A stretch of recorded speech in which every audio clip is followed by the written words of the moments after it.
Summertime in these parts, and we get lots of lightning bugs and mosquitoes. The lightning bugs can be downright dangerous.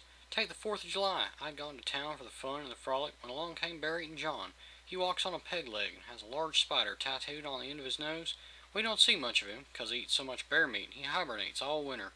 He'd come out of the woods for the fireworks, and I could see he brought some noisemakers of his own. A couple sticks of dynamite out of his back pocket. We sat on a bench with the judge and the mayor. Some folks call it the liar's bench, but there ain't no truth to that. We slapped mosquitoes and swapped stories, waiting for night to fall and the fireworks to start. Bear eating John? Said the mayor. I can't help noticing that spider on the end of your nose. Never could. Not that it's any of our business. Said the judge. I couldn't get a wink of sleep without it. I don't follow you. Said the judge. Well, sir, I snooze with my nose out of a blanket. That spider scares off the mosquitoes. What in tarnation are mosquitoes? Up in the woods, them lightning bugs and mosquitoes crawl. Those mosquitoes have mighty mean stingers and their own headlights to find you at night.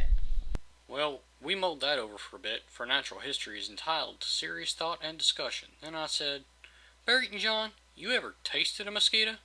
Can't say I have, McBroom.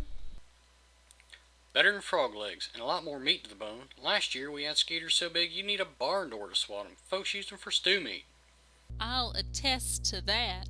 Yes, sir. Fried mosquito legs are considered a delicacy and served only on Sundays. I'll attest to that. Well, I declare I didn't know your city mosquitoes grew so small. I used to log mosquitoes in the old days. Log 'em? For the timber, friend. I found a place where mountain mosquitoes went to die. I got together a logging crew and we hauled out them stingers and sold them for telephone poles. Well, I couldn't let that pass, even though dark was falling and swarms of lightning bugs were out, and we ought to have been moving off. Barry and John, it's clear you never even laid eyes on a prime long-nosed prairie mosquito like the one that stung me 2 years ago over in Nebraska. What's so unusual about that, McBroom? I was asleep in Iowa at the time. Barry and John jumped to his peg leg with a jolt of surprise. That's when I noticed that the sticks of dynamite in his hip pocket were smoking and sputtering away. The fireflies had lit the fuses. I grabbed the sticks and heaved them clear. Everybody down! The dynamite exploded right in the middle of the waiting stock of fireworks. My, what a show. Nobody got hurt, but Barry and John skinned the spider tattoo off his nose, and after the excitement died down, he said, McBroom, it near took my breath away to hear you tell about them long-nosed prairie mosquito. I imagine there are some folks who might doubt your word.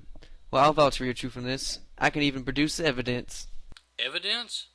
I shot down that skeeter, McBroom. I sawed off its merest tip. He tapped that polished peg leg of his. This is it. Now, that peg leg of his has a knothole in it. I'm sorry to say it, but Barry and John is given to stretching the truth.